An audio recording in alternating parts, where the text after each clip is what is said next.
নমস্কার বন্ধুরা, আমি তুহিন। তুহিন রিভিউলজি চ্যানেলে আপনাদের প্রত্যেককে স্বাগত জানাই। তাই এখন কথা বলবো ফাইটারের ট্রেলারের ব্যাপারে।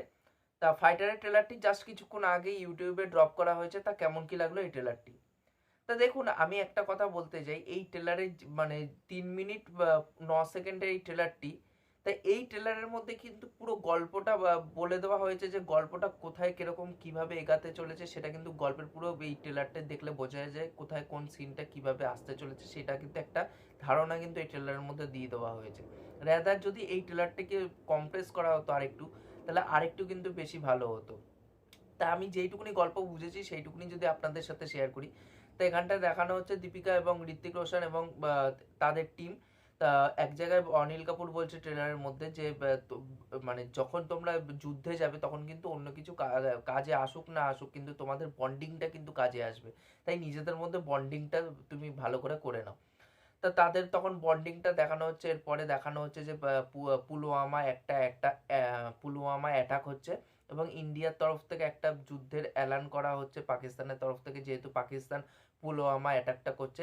এবং এরা তখন ফাইটার জেট নিয়ে যাচ্ছে পাকিস্তানে অ্যাটাক করতে। হয়তো ওখানটায় হতে পারে যে যখন ওরা মিশনে বেরাবে তখন ওরা পরাজিত হবে এবং পাকিস্তানরা জিতে যাবে ওই যুদ্ধটা। যার ফলে এই ট্রেলারের মধ্যে একটা অংশে দেখানো হচ্ছে যে অক্ষয় ওবেরয় কিন্তু একটা জেলের মধ্যে বন্দী। হয়তো হতে পারে ওটা পাকিস্তানের জেলের মধ্যে অক্ষয় ওবেরয় আটকা পড়ে গেছে এবং কারণ সিং গ্রোভার হয়তো মারা যাবে। তার একটাই কারণ, এখানটা কিন্তু সঞ্জিদা যে নায়িকাটি আছে, সঞ্জিদাকে এক জায়গায় দেখতে পাচ্ছি, সে কিন্তু কাঁদছে, সাদা বসন পরে আছে এবং সে কাঁদছে ঋত্বিকরে জড়িয়ে। এবং অনেকগুলো ডেড বডি কফিনে আমরা দেখতে পাচ্ছি। সেই যুদ্ধে হেরে আসার পর তখন কিন্তু, কারণ একটা জায়গায় ট্রেলারে বলা হচ্ছে যে যখন অনিল কাপুর বলে যে সবসময় তোমার ইগোর জন্য কিন্তু আমরা মানে ত্যাগ স্বীকার করি, কিন্তু এবার তোমাকে ত্যাগ স্বীকার করতে হবে তোমার এই যে বিহেভিয়ারের জন্য। এরপরে হয়তো পাকিস্তানে গিয়ে অক্ষয় ওবেরয়কে রেস্কিউ করে নিয়ে আসবে জেলের থেকে এবং ওখানটাই ক্লাইম্যাক্সটা দেখানো হবে। এই যে পুরো গল্পের যে থিম লাইনটা পুরো ট্রেলারের মধ্যে সেটা কিন্তু বলে দেওয়া হয়েছে, যার জন্য আমার কিন্তু এইটা একটা নেগেটিভ বলে মনে হয়েছে। যদি আমি পজিটিভ দিক নিয়ে কথা বলি, তাই এখানটা কিন্তু ভিএফএক্স সিজির কাজ কিন্তু খুবই সুন্দর হয়েছে। সেটা দেখতে কোথাও না কোথাও খুব সুন্দর লাগছে ভিএফএক্স এবং সিজির কাজগুলো। যেটা পাঠানের ক্ষেত্রে বলেছিলাম যে এটা একটা নেগেটিভ দিক লেগেছিল, যে ভিএফএক্স এর কাজ খুবই পুয়ার ছিল, কোথায় কোথায় গ্রিন স্ক্রিনের কাজ হয়েছে সেটা কিন্তু পুরো পুরো পরিষ্কারভাবে বোঝা যাচ্ছিল। বাট এখানটা কিন্তু যেই সিনগুলো রাখা হয়েছে সেটা কিন্তু টপ নচ। যেগুলো এয়ার ফাইটের সিকোয়েন্সগুলো রাখা হয়েছে, দুটো ফাইটার জেটের মধ্যে অ্যাকশন হচ্ছে, সেই সব জায়গা কিন্তু খুব সুন্দর লাগছে। একটা টপ গানের একটা সিন ছিল, সেই সিনটাকে এখানে পুরোপুরিভাবে রিক্রিয়েট করা হয়েছে। যখন টপ গানে ফার্স্ট পার্টের কথা বলছি, টপ গানে ওই টম ক্রুজ এবং টম ক্রুজের যে বন্ধু, ওরা যখন মানে প্র্যাকটিস ম্যাচ করতো, ওইখানটায় টম ক্রুজ যখন বারে বারে ওর বন্ধুকে ধরে ফেলতো যে আই কট ইউ, ওই লাইনটা সে বলতো। এখানটাও কিন্তু সেরকম সিকোয়েন্স কিন্তু রাখা হয়েছে দীপিকা এবং ঋত্বিক রোশনের মধ্যে, যে দীপিকাকে বলছে ঋত্বিক রোশন যে আই গট ইউ।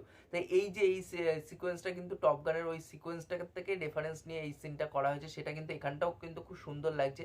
এবং এখানে ফাইটিং এর সিনগুলো, যেগুলো হ্যান্ড টু হ্যান্ড কম্ব্যাক্টের সিনগুলো দেখছি, সেগুলো খুব ভালো লাগছে। ব্লাস্টের সিনগুলোও কিন্তু খুব ভালো লাগছে।